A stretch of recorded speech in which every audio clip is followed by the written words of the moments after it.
누가복음 8장 1절부터 3절. 누가복음 8장 1절부터 3절 말씀 같이 보도록.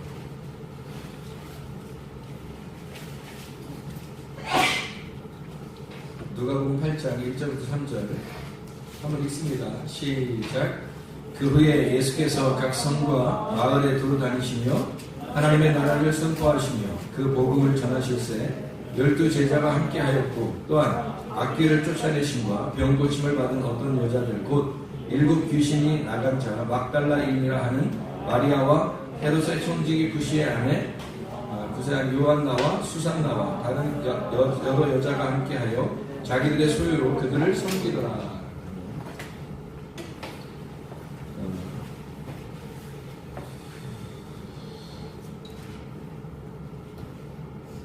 우리가 성경을 이렇게 보면서 눈이 열린다 그런 말, 귀가 열린다, 눈이 열린다.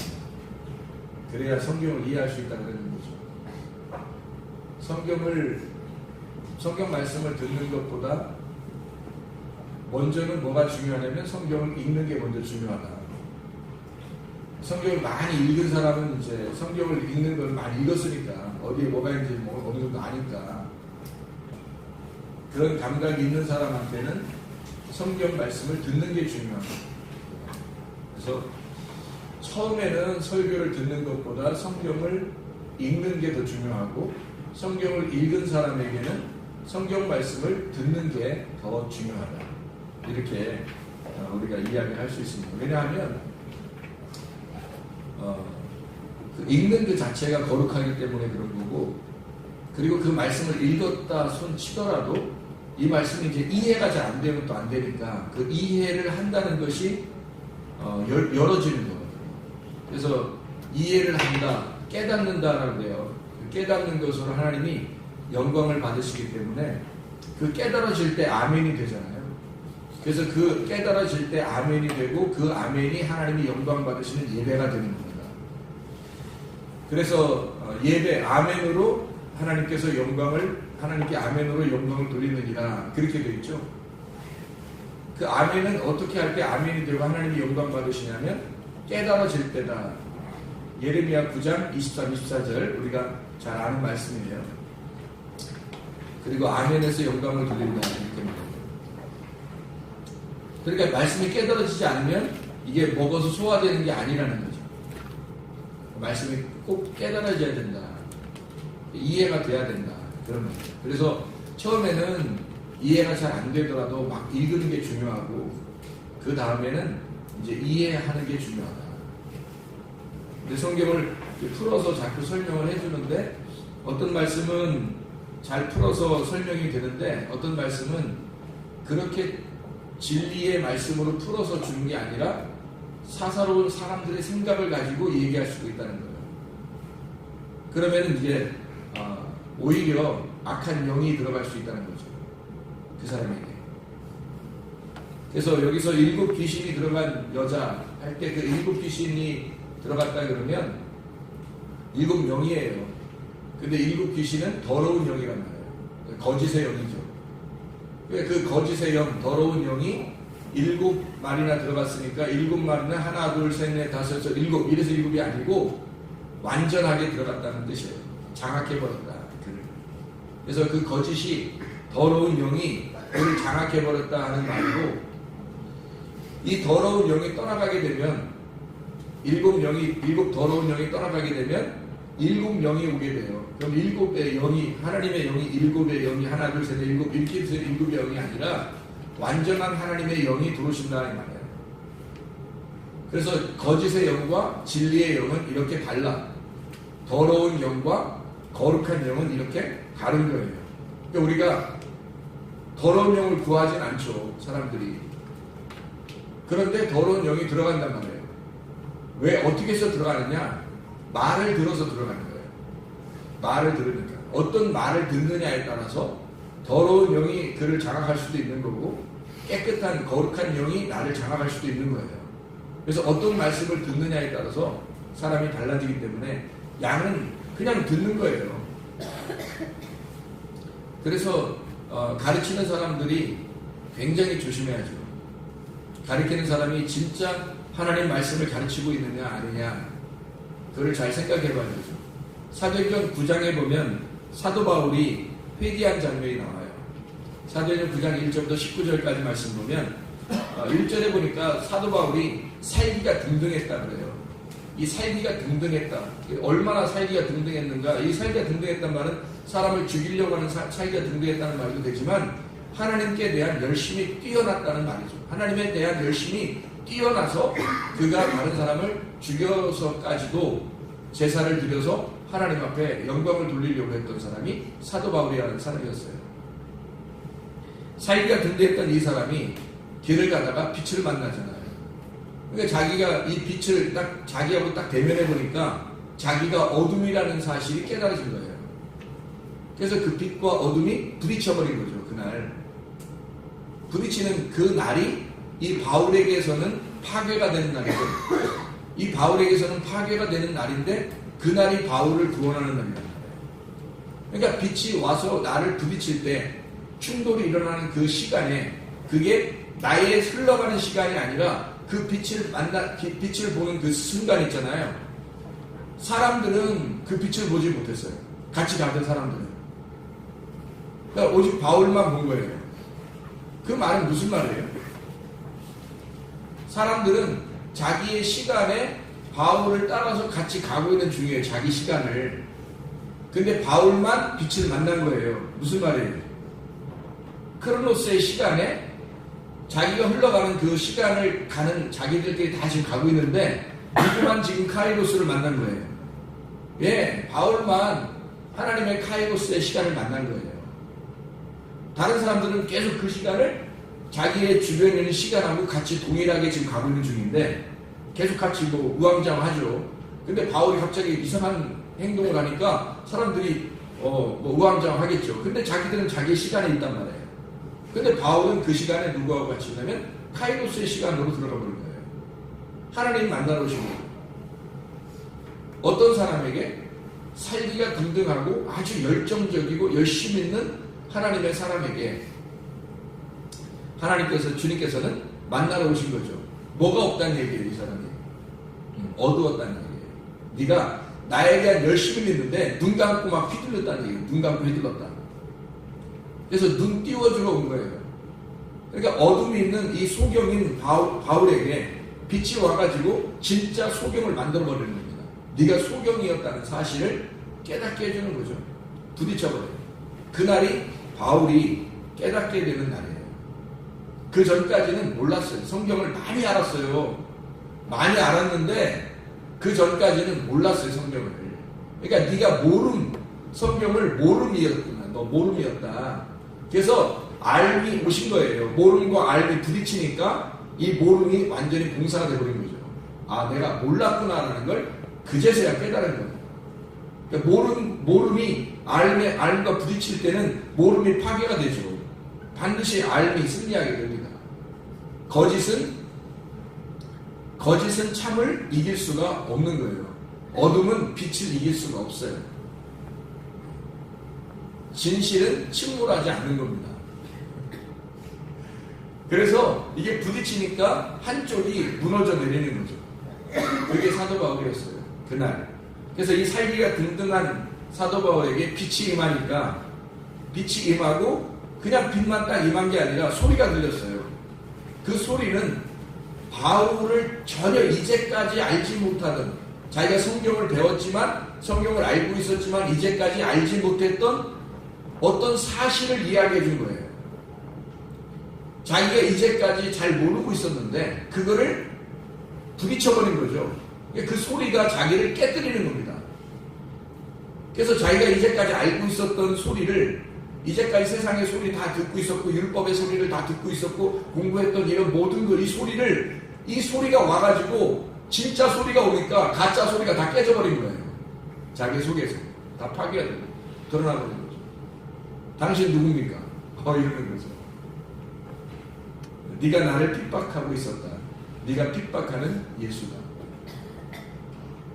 네가 나를 핍박했을 때 내가 죽을 수 있겠냐? 죽는 게 아니야. 나는 여전히 살아있어. 너는 나를 핍박해서 죽이려고 했지만 나는 이 죽음 권세를 이기고 살아난 자다. 내가 빛이다. 내가 진짜 소리다. 그래서 가짜 소리하고 부딪히니까 그냥 가짜 소리가 부서져 버리는 겁니다. 그때 소경이 되죠. 내가 소경이었구나라는 걸 깨닫게 되고, 그 소경이라는 것을 깨달았을 때 이미 눈 떠 있는 자가 있어요. 그게 아나니아라는 사람이었습니다. 이 아나니아라는 사람이 눈 뜨고 있었던 사람이에요. 그러니까 하나님은 소경을 고칠 때 눈 뜬 사람을 보내는 거죠. 같이 소경이 소경을 인도하면 같이 구덩이에 빠지니까 눈 뜬 사람을 보내주는 거예요. 그래서 유일하게 눈 뜬 사람이 아나니아였던 겁니다. 그래서 아나니아에게 예수님이 미리 말씀하시죠. 이 사람은 내가 택한 나의 그릇이다. 그래서 이 아나니아가 가서 자기에게 보여주신, 자기에게 말씀하신 예수님의 말씀을 이야기하고, 그리고 바울을 갖다가 안수하여 그를 고쳐주죠. 그랬더니 바울이 눈에서 비늘 같은 것이 막 떨어져요.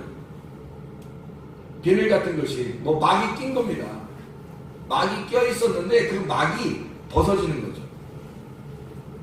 사람들에게는 이런 어떤 비늘 같은 것이 이렇게 끼어 있는 경우가 있단 말이에요.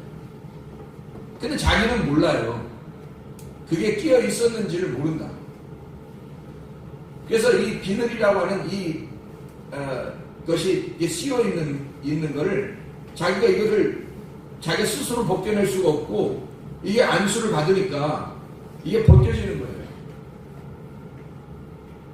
어떤 표적이나 기적, 안수를 받아서 표적이나 기적을 맛본다 이런 의미가 아니고, 여기서는 하나님의 말씀이 이제 깨달아지기 시작하는 거죠. 알게 되는 겁니다. 열리기 시작하는 거예요. 그 전까지 비늘로 가려져 있었던 거예요, 성경이. 자기만을 알고 자기 중심적으로 해석을 하고 있었던 겁니다. 근데 하나님의 해석을 이제 알게 된 거죠. 그러니까 눈이 벗어지게 되는 거예요. 그렇게 하고 난 다음에 음식을 먹으니까 강건해지더라, 그렇게 말했습니다. 하나님 말씀을 이제 그때부터는 진짜 음식을 먹게 된 거죠. 예전에는 어떤 음식을 먹었다는 거예요? 가짜 음식을 먹었던 거예요.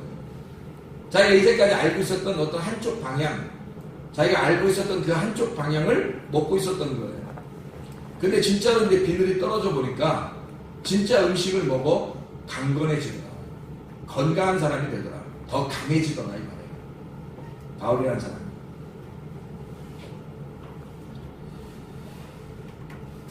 뭔가 우리가 매여있는 게 있어요, 사람에게.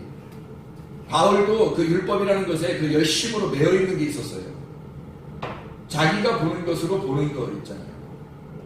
그 매여있는 거를 성경에서는 우상이라고 해요. 그 우상 숭배. 그래서 우리가 뭔가 보여야지만이 믿을 수 있는 거 있잖아요. 이런 건 우상이에요. 우상 자체가 그런 거예요. 그래서 보이는 것으로 믿는 게 아니라 우리는 보이지 않는 것으로 믿는 사람들이에요. 천국으로 가는 사람들은 천국 자체가 보이지 않는 곳이기 때문에 믿음으로 가는 거예요. 보이는 것으로 가는 게 아니고. 그러니까 우리가 눈으로 보는, 성경이 눈으로 보인다고 해서 다 보였던 게 아니고 마음으로 보여야 되는 거죠. 보이지 않는 세계에서 보이지 않는 것으로 보여야 된다는 거죠. 그래야 이게 보이는 거예요. 사무엘상 한번 볼까요? 사무엘상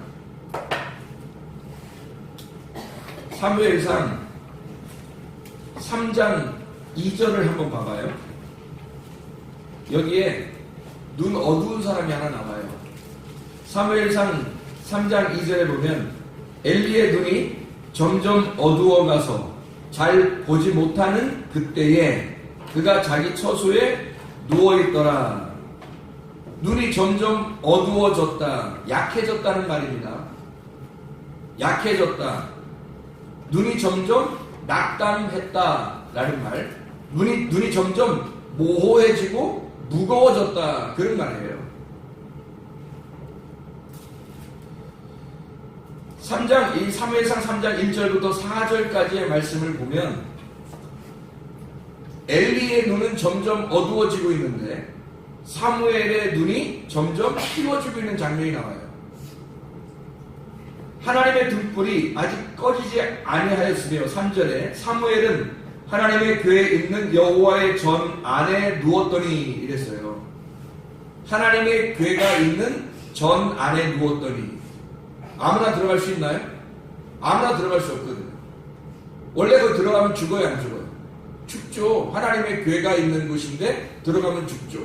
근데 하나님의 궤가 있는 그곳에 가서 누워 있는 거예요. 안 죽어요. 하나님의 선택이죠. 사무엘이 태어날 때부터 하나님이 선택하여 태어난 자였잖아요. 그러니까. 하나님의 선택이 있다는 거예요.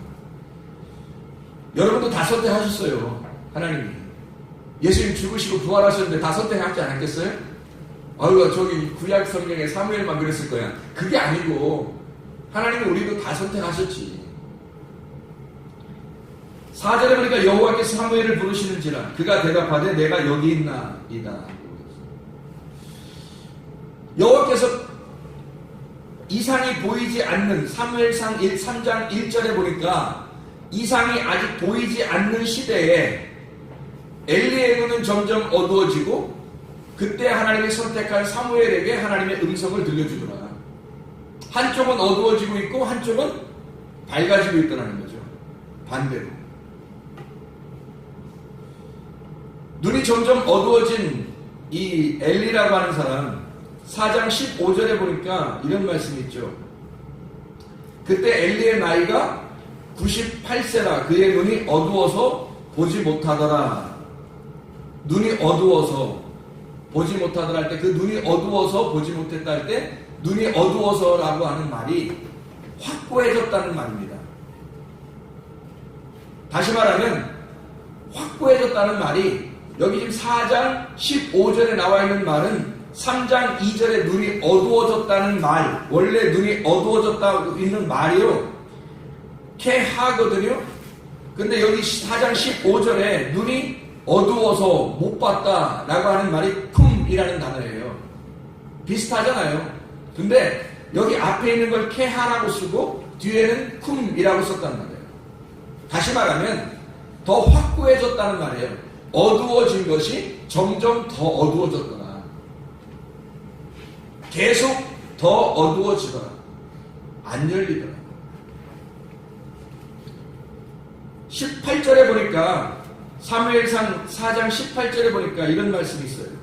하나님의 궤를 말할 때 엘리가 자기 의자에서 뒤로 넘어져 문 곁에서 목이 부러져 죽었으니 나이가 많고 비대한 까닭이라. 그가 이스라엘의 사사가 된 지 40년이었다. 40년 동안 잘 살았어요.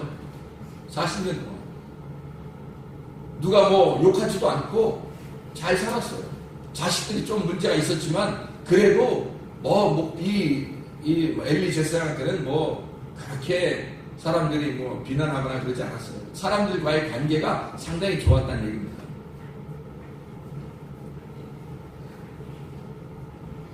(40년) 동안 했다는 얘기입니다. 근데 문 곁에서 목이 부러져 죽었더라고요. 근데 거기서 보니까 나이가 많고 비대한 까닭이다. 그런 말이 나오죠. 나이가 많고 비대하다. 비대하다라는 말이 무겁다. 엄격하다. 점점 더 율법적이다. 이 말이에요. 하나님 우리에게 은혜를 베푸실 때는요. 하나님의 사랑으로 베푸십니다. 우리에게 무겁게 하시지 않아요. 오히려 수고하고 무거운 짐진 자들을 다 주님께 뭐라 그러죠? 내가 너희를 쉬게 하리라. 다시 말하면 너희가 이렇게 눈이 무거워진 사람들을 주님께 오면 눈을 가볍게 만들어주겠다. 눈을 열어주겠다. 그 말이잖아요. 그런 주님이신데 그런 주님을 의지하지 않으려고 그래요. 좋으신 주님을 만나지 않고 무거운 주님을 만나려고 합니다. 이 엘리가 죽은 건 비대해서 그랬다고 해요. 살쪘다. 우리가 말하는 살쪘다 그러면 우리가 그 사람 살 많이 쪘었는 거야. 많이 먹어서. 뭐 이렇게만 생각한다는 거예요. 그게 아니라 무거워졌다는 거예요. 상당히 엄하고 엄격해졌다는 겁니다. 나이가 많다는 말은 늙어졌다는 얘기고요. 그러니까 노쇠한 거죠. 그러니까 목이 부러지는 거예요. 여러분, 목이 부러지면 어떻게 돼요? 목이 부러지면. 아니, 천국 가는 사람은 어떻게 해서 천국 가요? 목이 부러져서 가요? 목이 잘려서 가요? 목이 잘려서 가는 거예요. 잘 생각해봐요. 이 엘리 제사장을 놓고 왜 사무엘하고 이렇게 비교하냐면, 사무엘은 하나님의 음성을 듣는 자란 말이에요. 열린 자죠. 근데 이 엘리 제사장은 점점 어두워지는 자란 말이에요. 점점 닫혀지는 자라고. 이해가 되겠어요? 사울과 다윗 할 때도 똑같죠. 사울과 다윗 할 때 사울은 점점 약해져, 그 집안이. 그 집안은 점점 강해지고요. 뭐예요? 한쪽은 완전히 닫아놓고 있고 한쪽은 열어놓고 있는 거예요. 그러니까 세상적인 물질적인 축복을 얘기하는 게 아니죠. 이게 영적인 축복입니다. 자, 목이 잘려서 천국 가야 되죠. 잘려서 천국 간다는 것은 무슨 의미겠어요? 목이 잘려서 천국 간다. 그 말은 무슨 말이겠어요? 목이 잘려서 천국 간다. 그 말은 무슨 말이에요? 내 머리가 없다는 얘기예요. 내 머리가 없어야 천국 간다는 뜻이에요. 그러니까 이 머리가 그리스도의 머리로 바뀌어야 천국 간다는 뜻이고요. 그래야 내 몸은 그리스도의 몸이 되는 거예요. 머리가 어떠하냐에 따라서 사람이 머리만 다 바꿔놓잖아요. 이렇게? 그러면 사람 다 바뀌는 거예요. 여러분, 머리만 바꿔놓으면. 그렇죠? 사람이 하나님의 머리로 바꿔지면요, 하나님이 되어버리는 겁니다. 몸은 그에게 딸려 있는 거예요. 머리가 주인이에요. 머리가. 그래서 머리가 항상 중심이고 여기서 지시 내리는 거에 따라서 몸은 움직이게 되어 있는 거예요. 우리가 교회가 그리스도의 몸이라고 그러잖아요. 그 그리스도의 몸인 교회가 내가 주인이야 이렇게 말할 수는 없는 거예요. 그리스도가 머리이기 때문에 그분이 주인인 거예요. 그래서 머리가 잘리면 내 머리가 잘리잖아요. 그럼 목이 잘린 자, 요한계시록 20장 4절에 목이 잘린 자가 천년 왕국에서 다스리게 될 것이다 라고 한 게, 목이 잘리면 머리가 바뀌기 때문에 그래요. 이 땅에서 목이 잘리면 축복인 거죠. 그러니까 하나님 나를 파괴해 주시고, 예를 들어서 바울이 예수 그리스도를 길에서 만났습니다. 어둠인 자기가 소경인 바울이 빛이신 예수님을 만나니까 목이 잘려버리는 거죠. 파괴가 되버리는 자기가 다 파괴가 돼서 그 빛이 머리가 되버리는 거예요. 그 다음부터는. 그러면 이제 하나님의 사람이 되는 거죠. 그래서 목이 잘려버리면 아예 머리 바뀌어버리는 거거든요. 그러면 천국 가는 사람이 되는 거예요. 천년왕국을 다스리게 되는 사람이 되죠. 그런데 목이 부러진 사람은요, 어떤 현상일까요? 목이 부러지면 목이 부러지면요, 달란다는 붙어 있어요. 달란다는 붙어 있어요. 머리가 아직 있는 거야. 머리가 있는데 기능을 발휘하지 못하는 어두운 머리인데 계속 붙어 있는 거예요. 아직. 그래서 멸망하는 겁니다. 이게 엘리 제사장이었어요. 사무엘은 하나님 앞에 죽은 자예요. 사무엘상 3장 1절부터 4절의 말씀에 보면 사무엘이 궤 옆에서 바로 누워 있었더라. 이렇게 누웠다라는 말, 샤카브라는 단어거든요. 누워 있었다라는 말. 눕다라는 말은 우리가 어떤 의미예요? 눕다라는 말은 여기 샤카브라는 단어가 원래 어떤 식으로 쓰이는 거냐면 눕는다, 잠들었다라는 말도 있지만 휴식한다는 말도, 안식하고 있다는 말이 돼요. 그리고 죽었다는 말이 됩니다. 사무엘은 여호와의 궤 옆에서 죽어 있습니다. 샤카브 하고 있습니다. 이 샤카브라는 말은 죽는다는 의미도 되지만 누워있다는 의미가 되잖아요. 이 누워있다는 의미가 왜 누워있느냐라고 할 때 남녀가 같이 잠을 자느라고 누워있다라는 말도 돼요. 샤카브라는 말. 그러니까 이 사무엘이라는 사람은 여호와의 궤 옆에서 하나님과 잠을 자고 있다 이 말이에요. 그러니 하나님께서 그 사무엘의 눈을 열어주시고 그 귀를 열어주셔서 하나님의 음성을 듣게 하고 하나님의 말씀을 깨닫게 하는 겁니다. 그랬더니 이 사무엘이 엘리 제사장이 죽고 난 다음에 사무엘의 말이 하나도 땅에 떨어지지 아니하도록 하나님이 붙들어 주셨다. 말하면 그대로 되게 되는 거예요. 사울이라는 사람이 주님을 만나 어둠이라는 자기를 깨닫고 빛을 만나게 되고, 사무엘이라는 사람이 엘리 제사장이라는 어둠과 함께 있다가 주님을 만나 엘리라는 어둠을 몰아내고 주님께서는 이 빛을 받게 만들어서 사무엘의 눈을 열어주시고 귀를 열어주셨다. 이게 에바다죠.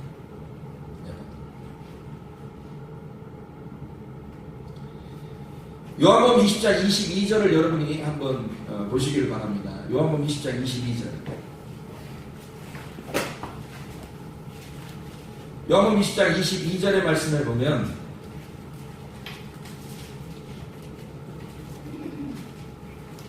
이런 말씀이 있죠. 이 말씀을 하시고 그들을 향하사 숨을 내쉬며 이르시되 성령을 받으라 이렇게 되어 있습니다. 성령을 받으라 그랬으니까 그날 받아야 되잖아요.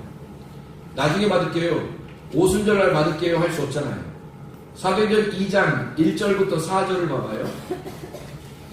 사도행전 2장 1절부터 4절을 보면 이날이 분명히 요한복음 20장 22절보다 뒤에 있는 거잖아요. 사도행전 2장이.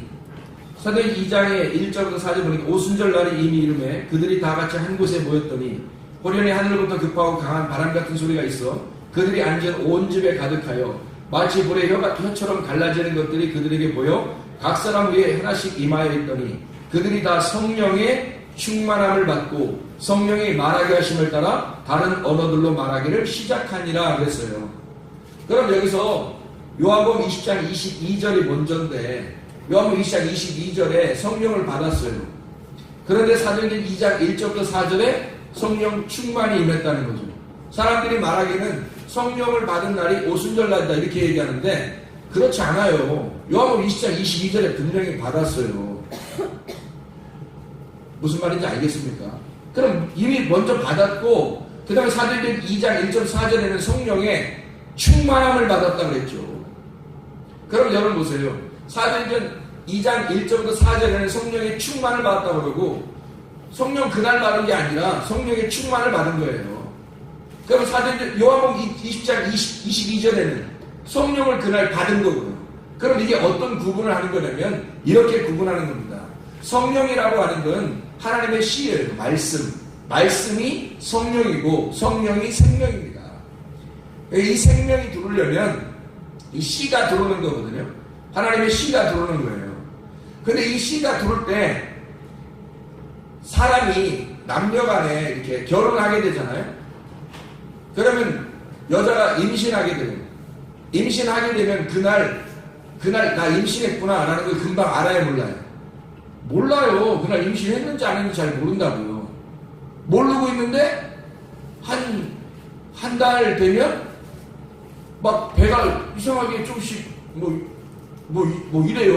어? 배가 난 잘 모르지만 나는 잘 모르지만 뭐 배가 좀 이상하다 그래. 머리가 이상해? 아니 배가 이상해. 배가 좀 이상해져. 이상하다. 배가 이상하다.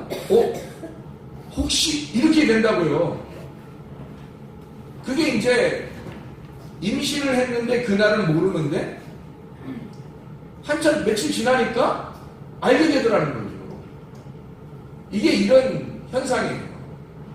요한복음 20장 22절에 성령을 받으라. 그때 씨를 받은 거예요. 임신을 해버린 거라고. 임신을 했는데 그 임신한 자들이 언제 그걸 깨닫게 된다, 임신했다는 사실을? 사도행전 2장 1절부터 4절에 오순절날에 임신했다는 사실을 깨닫게 됐다는 얘기예요. 그날 알게 됐다는 얘기예요. 예수님께서도 누가복음 24장에 주님께서 올라갈 때 너희가 이 땅에서 여기서 예루살렘을 떠나지 말고 기다려라 그랬죠. 하나님이 약속하신 것을 너희에게 주실 때 그 언약을 기다려라 그래요. 그 약속하신 성령이 왔다는 사실을 언제 깨닫게 된다? 기다리다가 오순절날 깨닫게 될 거다 내가. 그래서 그날 성령의 충만을 받았다라고 되는 거죠. 임신을 했는데 임신한 사실을 그날 깨닫게 된 거예요. 그날 깨닫게 되니까 사람이 달라지는 거지. 사람들이 임신을 깨닫기 전에는 잘 몰랐어요. 왜 그걸 모르냐면 사람이 임신을 해도 자기가 임신했는지 모르는 사람은 그냥 마음대로 해요.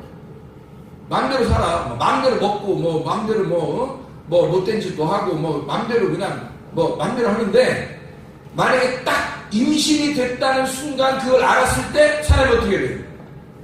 온통 지금 신경이 다 어디로 가겠어요? 애기한테 가는 거지. 그러니까 애기가 이제 그때부터는 주인이 되는 거예요.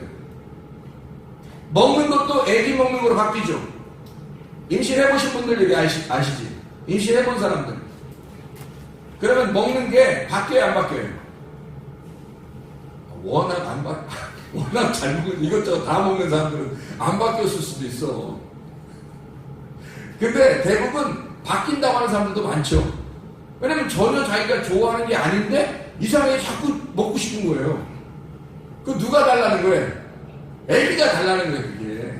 애기가 지금 속에서 자꾸 달라는 거지. 자기는 원래 그런 음식 한 번도 입에 댄 적이 없어요. 근데 이상하게 임신을 하니까 막 먹고 싶은 거예요. 애기가 달라는 거예요. 애기의 식성으로 다 바뀌어버립니다. 물론 애기도 워낙 다 잘 먹는 아이면 그냥 다 또 먹을 수가 있겠지만, 원래 식성이 좀 까다로운 여인이 임신을 하니까, 임신하면 까다로운 게 다 바뀌어버려 다른 거로 막 먹게 되고 이런 경우가 있게 되는 거죠. 갑자기 겨울인데 수박 먹고 싶다 그러고, 가을인데 딸기를 달라 그러고 막 싸우고. 옛날 같으면 그런 게 없잖아요. 옛날에 요즘에는 비나서 막 열심히 해서 했는데 옛날에는 그런 게 없는데 막 갑자기 막 달라고 하는 거죠. 그러면 그거 남편이 안 해주면 마음이 어떻다 그래요? 평생 서운하게 되는 거예요. 평생. 희한한 거죠. 왜 그러냐면 이 애기가 달라고 했던 건데 자기가 이게 너무 아쉬운 거예요. 이 애기한테 못 준 게.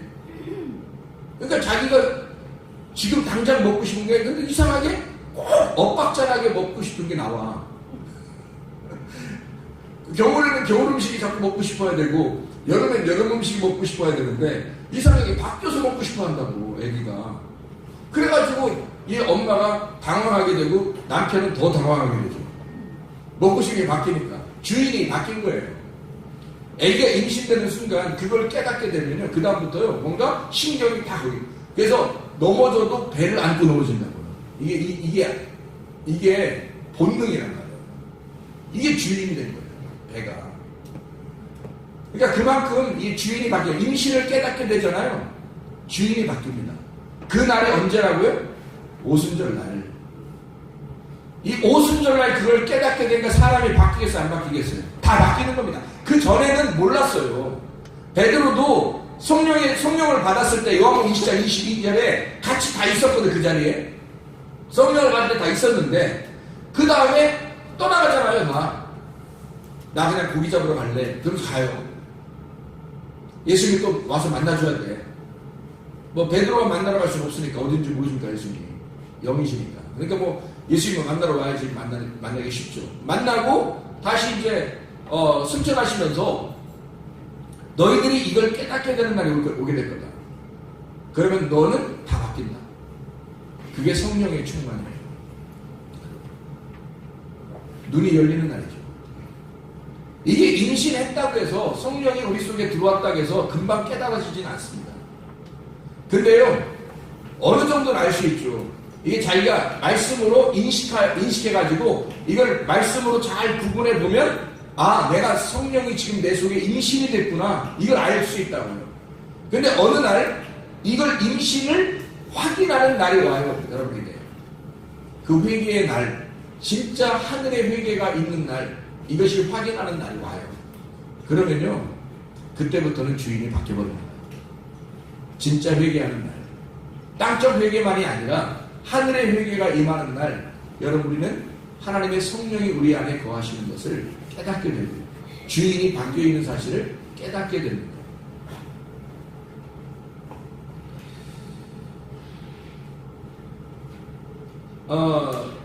우리 주님께서 우리에게 말씀하시고 싶어하는 그 복음이 뭘까?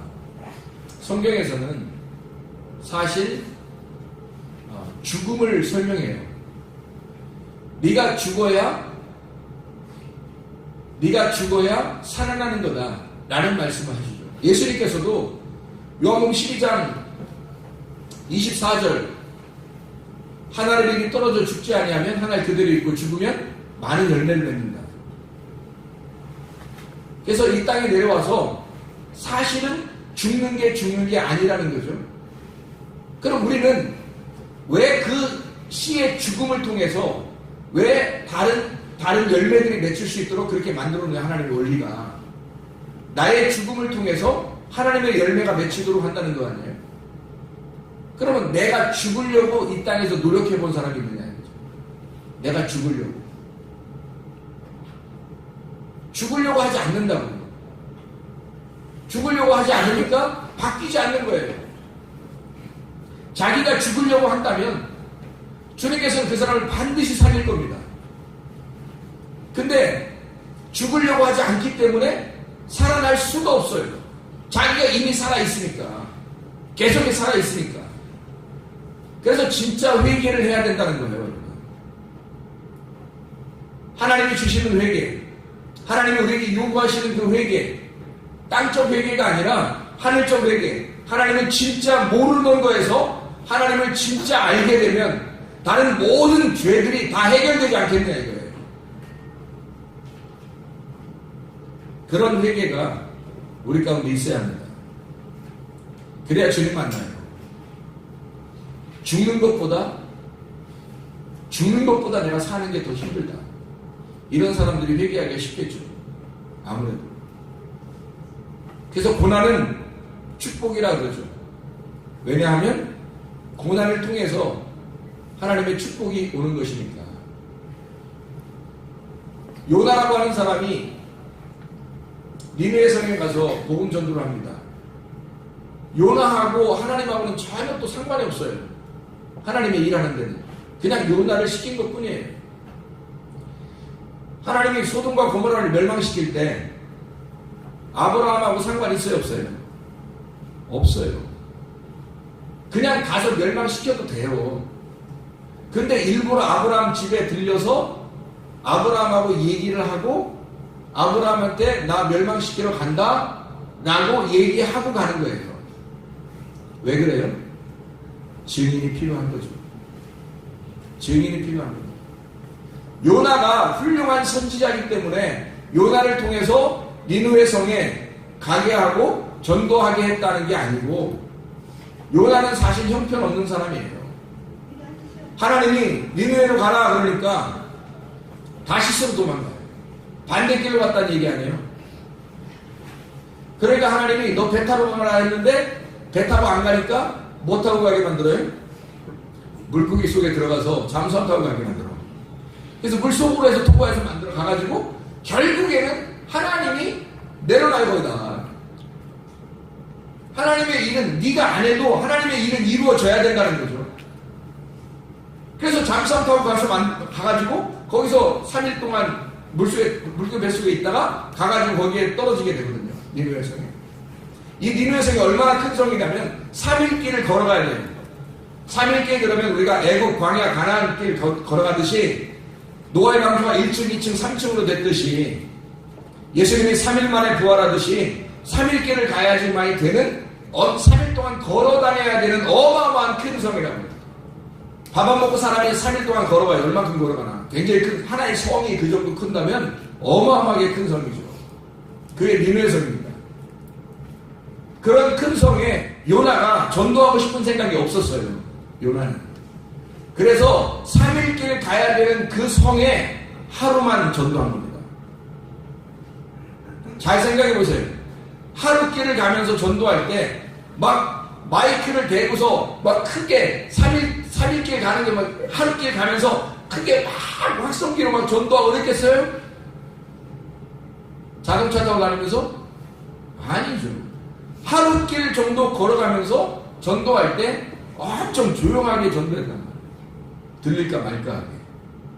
그냥 그리고서 그렇게 하고 나서 어떤 생각을 하냐면 산에 올라가요. 그가 어떤 식으로 전도했는지 뻔히 보여 우리는. 왜 뻔히 보여요? 그가 산에 올라가가지고 딱 본다 이렇게. 언제 멸망하나. 자기는 얘기했다 이거야. 그리고 멸망한다고 얘기했다 이거야. 그러니까 멸망하나를 계속 보니까 이 사람의 마음속에는 지금 니느웨 성이 멸망했으면 좋겠어요? 안 멸망했으면 좋겠어요? 멸망했으면 좋은 거야 이 사람이. 자기가 말한 게 이루어졌으면. 그러니까 한마디로 하나님의 생각을 안 하고 자기가 창피하거나 이러면 안 되니까 자기가 말한 대로 이루어져야 되니까 그 생각만 하는 거예요. 하나님의 마음하고는 전혀 상관없는 얘기를 하는 거죠. 이런 사람이 요나였어요. 그러니까 하나님이 솔직히 말해서 요나가 훌륭해서 하나님의 일을 한 것이 아니라 하나님은 하나님의 일을 그냥 하시는데 증인이 필요한 거예요.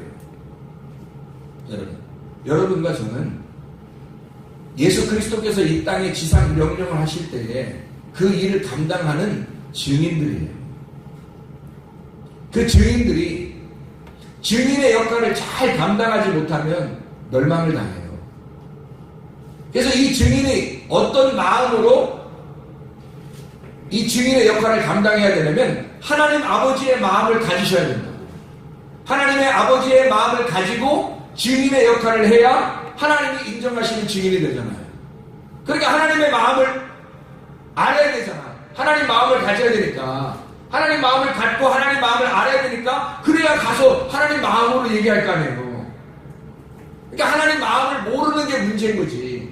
하나님 마음을 알게 되면 하나님의 편에 서서 하나님의 일을 하게 되는 거잖아요. 근데 하나님 마음을 모르면 하나님의 일을 못하고 자기의 뜻대로 하는 거란 말이에요. 열심히 자기가 사울처럼 살기가 등등하여 열정적으로 아주 그냥 주의 일을 하고 있는데 주님은 빛을 보여서 네가 가지고 있는 건 다 어둠이었다. 어둠이 간다. 파괴해버리잖아요. 마태복음 7장 21절에 주여 주여 하는 자마다 천국 갈 것이 아니고 아버지의 뜻대로 행하는 자라야 천국에 들어갈 것입니다. 아버지의 뜻대로. 그래서 요나의 표적을 이야기할 때 주님께서는 요나의 표적을 뭐라고 이야기하냐면 요나의 표적을 통해서 요나가 전도한 것이냐 그걸 설명한 게 아니라 요나가 고기 뱃속에 있으면서 요나의 표적밖에 나는 보일 표적이 없느니라 할 때 요나가 고기 뱃속에 3일 동안 있었다라는 얘기를 하는 거예요. 뭔 얘기를 하는 거예요? 죽음을 얘기하는 거예요. 예수가 죽어야 너희가 산다는 거죠. 그걸 설명하려고 하는 거예요. 그 증인이 필요한 거예요. 그래서 요나가 전도했기 때문에가 아니라 요나가 고기 뱃속에 있었다는 얘기를 하는 거예요. 그 표적을 얘기하는 거죠. 요나의 죽음, 3일 동안 고기 뱃속에 있었던 그 요나의 표적과 똑같이 예수님도 무덤 속에 3일 동안 있어요. 죽어서. 우리에게 가르치고 싶은 복음이 뭔 거야? 죽음인 거죠. 너는 죽어야 한다는 걸 설명하려고 하는 거죠. 그 표적을, 그 그림자를 통해서 하나님의 복음을 깨달으라는 거 아니에요. 그러니까 우리의 죽음, 이 죽음이 하나님의 사랑의 완성이라는 거예요. 그래서 하나님의 사랑이라는 마음은 결국 하나님의 마음을 우리가 알아야 복음을 증거하는데 하나님의 마음을 모르고서는 복음을 증거할 수가 없잖아요. 그럼 하나님의 마음을 알려고 하는 여러분과 제가 하나님 마음이 어디 있구나, 하나님 마음이 무엇이구나 라는 걸 깨달아야 될 거 아닙니까? 그럼 하나님 마음이 어디에 있다는 거예요? 죽음에 있다는 겁니다. 그럼 교회에 나온다고 하는 사실, 말씀을 듣는다고 하는 것은 죽음을 얘기하는 거잖아요. 그러니까 대통령의 탄핵은 누구를 탄핵시킨 거예요? 나의 나라에 나를 탄핵시킨 거죠. 나의 나라의 왕인 나를 탄핵시킨 거란 말이에요. 그러니 대통령의 탄핵을 보면서 누구의 탄핵을 바라보게 되는 거예요? 실제인 나를 바라보게 되는 거죠. 그림 그림자인 탄핵을 보면서 진짜 탄핵이 나에게 이루어져야 된다는 거죠. 그건 슬퍼할 일이 아니라는 겁니다. 그의 탄핵을 통해서 그 사람은 슬퍼하겠지만 슬픔이 아닌데 그걸 살려주는 기회란 말입니다. 이게. 사람들은 그 탄핵을 외쳐서 그 탄핵을 외치는 자들이 그를 십자가에 못 박아라, 그를 십자가에 못 박아라 라고 하죠. 그러나 예수님은 뭐라고 해요? 십자가에 못 박혀서 돌아가실 때 저들의 죄를 용서해 주십시오. 저들이 알지 못하여 하는 것입니다. 알았다면 누가 죽어야 한다는 사실을 깨달았을까? 그들이 알았다면 자기가 저 십자가에 매달려 있어야 한다는 사실을 깨달았을 거란 말이에요. 이해가 됩니까?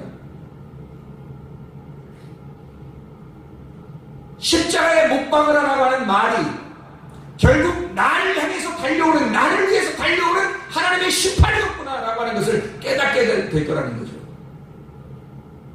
그러면 이번 우리나라의 사태를 통하여 우리는 누구를 바라봐야 되는 거예요? 내 나라의 왕인 내가 지금 목이 부러져서 아직 간당간당한 상태냐, 아예 잘라져 예수 그리스도가 나의 머리가 된 통치권이 바뀐, 누가 주권자냐, 누가 주인이냐, 주인이 바뀐 상태가 되느냐는 거죠. 사람들은 주인 바꿔보자고 지금 막 하는 거 아닙니까? 그럼 우리 나라는, 나의 나라는 누가 주인이었었느냐 이거예요. 나의 나라의 주인은 내가 아니라 예수 그리스도이셔야 합니다. 예수 그리스도가 나의 주인이 되셔서 내 나라는 주인을 퇴출시키고 하나님이라는 그 주인이 내게 오셔야, 그래야 비로소 나의 나라가 하나님 나라가 되는 거예요. 만약에 우리 나라에 있는 교회들이 분별력을 정확하게 가지고 이렇게 나의 나라를 하나님의 나라로 바꿔버린다는 말이에요. 그러면 세상이 바뀔 겁니다. 하나님의 나라는 그렇게 이루어지는 거예요. 하나님을 아는 자들, 눈을 뜬 자들의 죽음을 통하여 자기의 씨가 죽어 많은 열매를 맺게 하는 것, 이게 하나님의 뜻입니다. 사람들은 어떤 말을 듣느냐에 따라서 사람들이 달라져요. 어떤 말을 듣느냐에 따라서. 그래서 이 스바 여왕이라는 여자가 있었어요. 솔로몬 시대에. 그때 이 여자가 솔로몬한테 찾아오죠. 찾아오게 돼서 뭐를 구해요? 지혜를 구합니다. 지혜를 구해요. 지혜를 구할 때 주님께서는 이 얘기를 뭘로 설명을 하냐면, 그 여자가 그 당시에 지혜를 솔로몬에게 들으러 왔던 것이 너희들 어두운 세상에 지금 너희들 이 말세에 지혜롭지 아니하고 어리석은 가운데 죽어가는 너희들을 심판할 것이다. 그것이. 그는 지혜를 받으려고 왔어요. 우리 말로 따지면, 다른 말로 따지면 뭘 받으러 온 거예요? 빛을 받으러 온 거예요. 우리 말로 따지면, 지금 다른 말로 우리가 볼 수만 있다면, 자기가 왕인 것을 포기하고 솔로몬의 말씀을 들으러 온 거예요.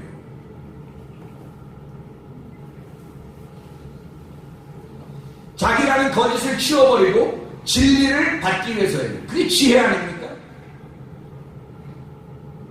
그 말씀을 받으러 온 여자, 그가 마지막 때 심판자로 설 것이다. 오히려 요나의 복음 전도는 결국 그러면 무엇을 가르쳐야 했을까요? 요나의 가르침은 무슨 복음을 증거했어야 될까? 왜 요나의 이야기하고 마태복음 12장 38절부터 50절까지 말씀에 요나의 이야기하고 이 여왕, 솔로몬을 찾아왔던 이 여왕의 이야기가 같이 나오거든요. 마태복음 12장에 38절부터 50절까지 말씀 같이 나와요. 왜 이게 같이 이렇게 썼을까? 주님께서 요나의 표적, 그 죽음, 요나의 그 죽음이 예수 그리스도를 표현하는 그림자하면서 그 복음 전도가 결국 뭐를 설명해 주려고 했던 것이었다. 지혜를 가르쳐 주려고 했다. 하나님의 위에 있는 말, 위에 있는 말씀, 위물을 아랫물에게 가르쳐 주려고 했던 것이다. 아랫물을 먹고 있었던 그 사람들에게, 백성들에게 위의 물을 가르쳐 주려고 했던 거다. 그게 복음 전도라는 거죠. 하나님께서 우리에게 지혜를 주시려고 하는 말씀이 바로 그런 거예요. 그러면 우리 속에 있는 7영, 아까워 더러운 7영, 완전한 거짓의 영에 사로잡혔던 잘못된 말씀으로, 세상적인 말씀으로, 사람의 개인의 그 성경을 해석하는 그런 말씀들로 채워졌던 거짓의 영이 진리의 영을 받아 진짜 지혜를 받게 되면 이게 당연히 몰아나가게 되죠. 그래서 나의 어둠이 파괴가 되고 빛이 들어오는 그 날을 카이로스, 하나님의 시간이다 그래요. 그게 구원의 날이다, 거듭남이다, 이렇게 말씀하는 거죠. 하나님의 은혜가 여러분과 저에게 있기를 바랍니다. 이게 은혜 안에서 나의 어둠이 몰아져 나가고 하나님의 빛이 와야 된다는 거죠.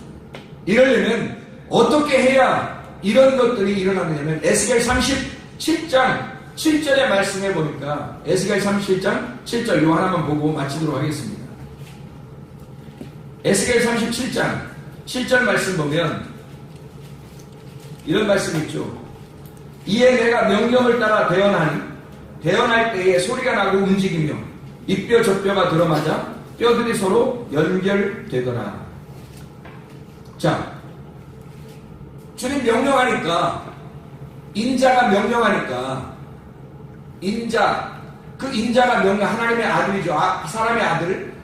그 아들이 명령하니까, 그러니까 그 대언할 때에 소리가 나고 움직이며, 소리가 나고 움직여. 그 움직인다는 말이 라쉬라는 단어예요.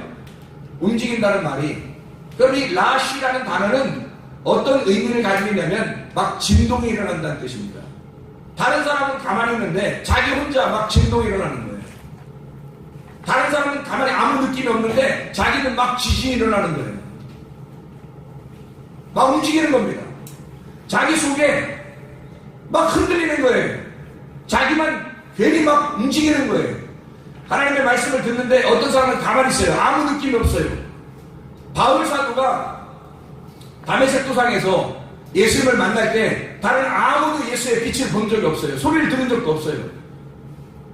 근데 바울은 그 소리를 듣는단 말이에요. 이 바울한테만 눈이 가리워지게 하고 어둠있게 하고 그 음성을 듣게 하면서 완전히 바울만 진동을 하시는 겁니다. 그러면요, 사도행전 2장 1절부터 4절의 역사가 일어나게 되는 것입니다. 그 사람에게. 아니, 다른 사람이 다 그런 일이 일어나는데 나만 안 일어난다고 생각해보세요. 얼마나 비참하겠냐. 다른 사람이 다 그런 일이 벌어지는데 자기는 그런 일이 없어. 그래서 지혜라고 하는 하나님의 말씀이 자기 속에 들어오질 않아. 빛이 들어오질 않아. 자기라는 어둠 속에 빛이 침투해 들어오질 않아. 자기는 파괴해버리질 않아요. 자기는 죽이지 않아요.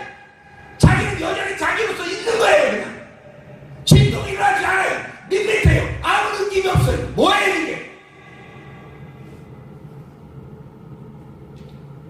다른 사람은 가만히 있는데 내 속에 진동이 일어나고 내 속에 막 파괴가 일어나고 말씀 때문에 내가 죽을 것 같고, 그래서 결국 그 말씀에 의하여 내가 파괴되어 찢어지고 죽어지는 그런 역사가 우리 속에 일어나게 된다면 그 사람은 구원받는 겁니다. 그 사람은 바울이 보았던 그 빛을 보게 되는 거예요.